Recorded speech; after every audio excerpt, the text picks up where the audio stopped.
Hey guys, what is up? It's your girl Grace Tori and I'm back with a whole new podcast episode. Today we are going to be kind of doing a little bit of a catch-up episode. Two things to discuss. One, as you guys know, I turned 25 this past weekend, on Sunday actually, and I've talked about it a lot leading up to it. I was not excited. I had a case of the birthday blues, so I just wanted to talk about how that went, like how it feels to be on the other side and officially be 25. So if you have like the birthday blues or you feel like you're running out of time, maybe I can give you like a little bit of advice or hope or something. And then also obviously TTPD came out. I did my first album episode where I reacted to the first half of the album, but then obviously she dropped like a double album type situation. So I haven't talked about the second half at all. I don't know if I will. I don't know if I'm gonna get too crazy into it, but I'm not going to say too much because this is just going to be a catch-up episode anyway. But before I jump in, don't forget to follow on whatever platform you're currently watching or listening on. I upload every single Sunday and Wednesday. If you are a girly in her 20s that is lost or feeling a little lost and looking for advice or a community of women who are in the same shoes as you, then don't be afraid to join us. Like I said, I upload every single Sunday, Wednesday, and my Instagram as well as TikTok handles are down below. I love this community. I love you guys, and I'm always there for you, so definitely join. It's a fun time. With that being said, let's go ahead and jump on in. I'm Grace Tori, and you're listening to That Girl the Podcast. Grab a beverage of choice and settle in, because the new episode is starting now. So first, let's talk about my birthday. This is probably going to be a short episode because I'm exhausted, first off, between my birthday and TTPD. It was kind of a crazy weekend, and I'm still recovering, but yeah, like I said, you guys know I had the birthday blues. I was not excited to be 25. I was kind of scared to not be in my early 20s anymore. And let me say, I woke up the morning of my birthday and I was like dreading it. Like usually I'm really excited for my birthday, but I was like, ugh, I don't really want to. Like there was some stuff going on with like family and friends where like it wasn't really supposed to be like a very fun birthday. A lot of plans had fallen through and I was just kind of like, ugh, like let's get this over with. So I want to preface this with I wasn't having the best time going into it, but I woke up and it was kind of weird, like in a refreshing way. I was like, man, I don't feel any different. And I know that seems like duh, but I always feel different on my birthday. Like I always feel like a shift or something, and I don't know why or how or what, but I do. But I literally was like, I feel the exact same, like nothing has changed. And I was almost like sad a little bit because I felt like, am I losing like the birthday magic? Am I getting too old? What is happening here? I still don't feel any different, but I did have that happen. So I was just kind of like, okay. We ended up having a good day. Everything was great. It was like fine vibes. It was a way better day than I kind of was expecting it to be because of all of the bad things that kind of happened leading up to it.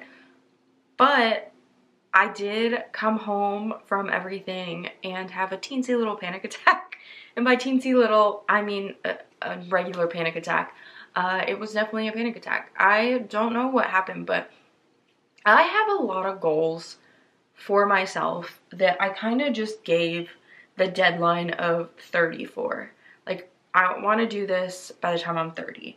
And they're big goals. Like, it's like have my career figured out, have kids, be married, have a house, like a lot of things that you don't just do overnight. And I would not say that I'm like on the verge of completing a lot of these goals. And I know that they're crazy big goals. They're not small or attainable to majority of the world. They are hefty goals that are not going to be for the faint of heart. And I kind of just was like, yeah, I got this. And then I've been trying. It's not like I haven't been trying. It's just life has gotten in the way. So like, and kind of fumbled the bag for me a little bit. So I've had to pivot. And when you pivot and you have to keep changing your path, you're not really getting anywhere. So I kind of have known for a long time that I'm not reaching these goals because of all of this. But it all hit me at once and I was like, I only have 5 more years. I'm not even like engaged and I'm supposed to be married with kids. I'm supposed to have a house. I'm supposed to be in a career where I make X amount of money, and I'm nowhere near that. I have 5 years to figure it out and I am scared. And so I started panicking. And then Josh was like, why are you panicking? Silly goose. You have no reason to panic. These are all goals you made up. It's not like the world is going to end. Like, you can change the goals, you can edit them. And I want to also say, when I made these goals, I was like 15. And I don't even know if they're goals. Like, I have just always said in my head, this is how my life is going to be. Like, that's it. Full stop. This is how my life is going to be. No other option. But I think that when you're setting these goals for yourself, because if you have similar goals, you may be in a similar situation. We weren't considering when we were 12, 15, 7, 18, 24. We weren't considering COVID unless it happened after you know, unless you made these goals after COVID. For me, I made them before COVID.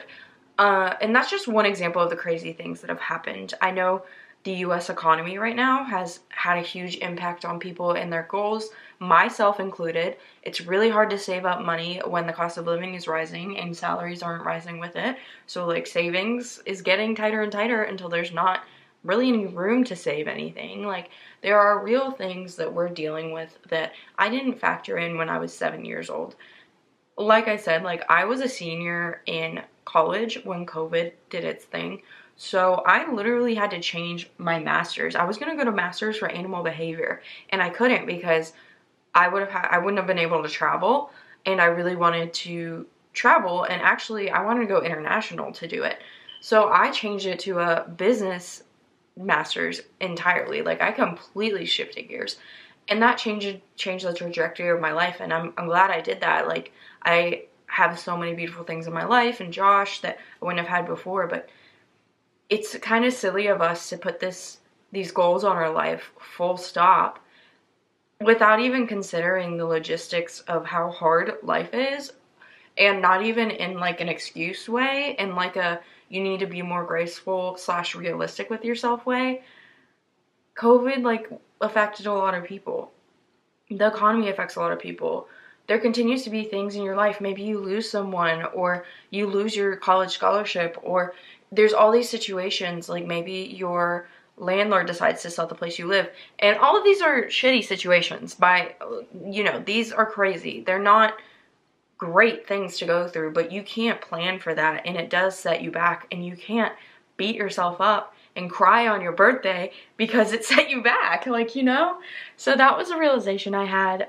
Honestly, after I got over that, it was kind of motivating because I was like, damn, time to stop. It's time to stop fucking around. Like, we are 25 now. It's time to pull our britches up, or pull ourselves up by our britches, get shit going, and make shit happen. Why are people are going so slow outside of my house? I was like, what is happening? Okay, sorry.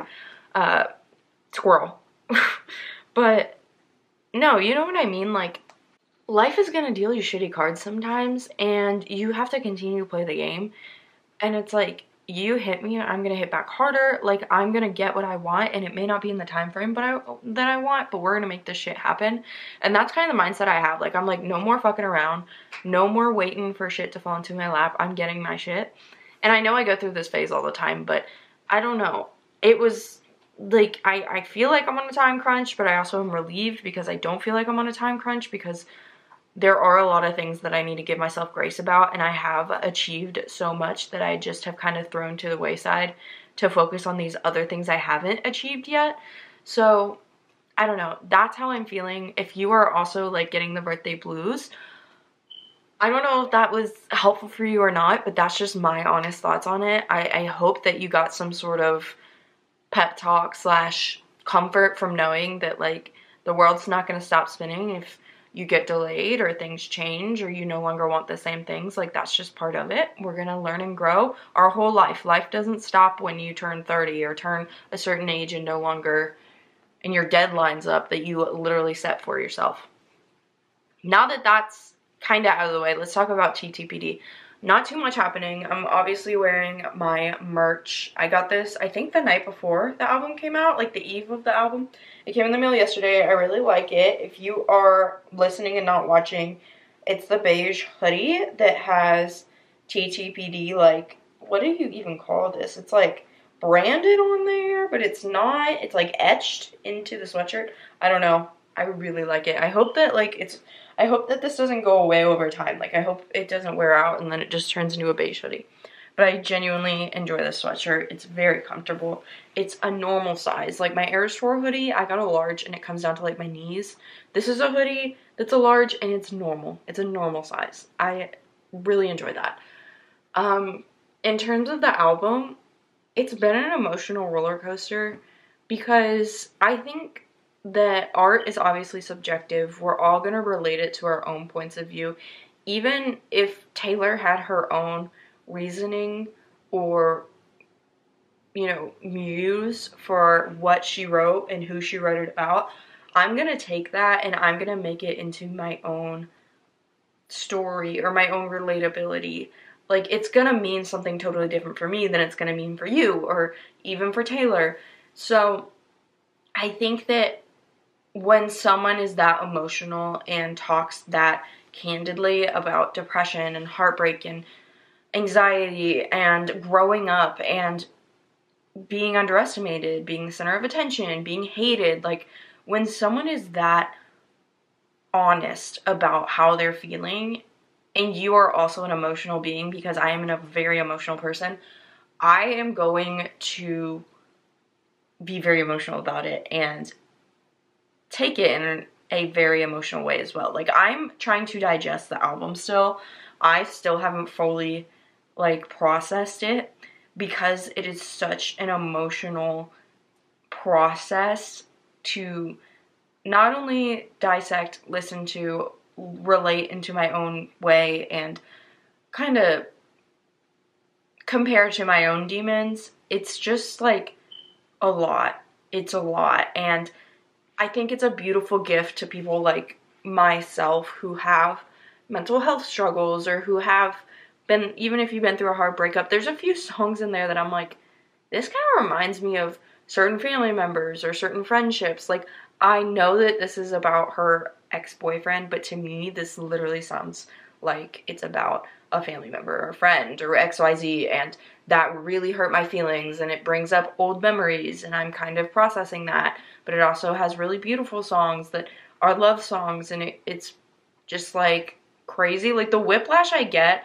from I Can Fix Him, No Really I Can, to LOML. And then, what's the one after that? I can't remember the one after that, but the one after that is a bop too. And I'm like, okay, I'm literally getting whiplash. I'm trying to understand what's going on. I'm getting tossed in the waves trying to listen to this album. Your girl's going through it. So, it is like a beautiful album, and I just want to, like, thank Taylor. Taylor, you're probably never going to see this, but I want to say thank you as someone who has struggled with mental health, has struggled to feel understood, has struggled with trauma in the form of ex-friends and ex-family members and hurtful relationships that I'm still trying to process. Like, thank you for giving me a voice, even if it's your own voice. I am so grateful to be able to feel my feelings and have that sense of relatability through you. So it's really helping me process my own emotions in hard situations. So I don't know. I love the album. I have thought about it and where it ranks on my top 10, or not top 10, my top Taylor Swift albums. Like, because Midnights is my number 1, Fearless is my number 2, and Reputation is my number 3. And it's been that way since Midnights came out. And before that, Fearless was number 1, like, unbeatable since it came out. I thought about it, and I think it's too soon to tell, but where I'm at right now is I don't even consider TTPD an album. I consider it more of like a novel, or like poetry, like a piece of artwork, like a literal novel full of her poems. And I hope that that doesn't take away from her credibility, because it is an album. Like, I do understand it's an album. It's very beautiful. The music is well produced, well written, and I'm not taking away from any of that and trying to reduce it down to just her lyricism. But to me, it's such an impactful body of art that is more than just music. It's music, it's poetry, it's art, it's so much more than that. And I don't know, like, I almost consider it to be more of like a book than an album. I don't know if that makes any sense. I don't know if you guys are going to agree with me or come at me with pitchforks. Please don't come at me with pitchforks, but that's kind of how I'm feeling about it right now. So that's the vibes right now. That's really all I have going on. Sorry if you hear shuffling in the background. My bunnies are doing zoomies and eating hay, and I think you can kind of hear them, but it's fine. They're living their best life. We love that for them. They're still beep bopping around. So yeah, I'm gonna go take a shower and then I'm gonna edit this and publish it. I hope you guys enjoyed. I hope that this cured some of your fears about the birthday blues. If you have any other thoughts about TTPD, comment below, DM me on Instagram, comment on some of my Instagram posts. The most recent ones have been about TTPD. I would love to hear your thoughts on it, your theories, all the things. But other than that, I love you guys so much. I upload every single Sunday and Wednesday. If you're watching this on the Wednesday night it comes out, I hope you have a great night. If you're watching this any other day, I hope you have a great morning, afternoon, or night. I love you so much, and I'll see you in my next podcast episode. Bye, guys.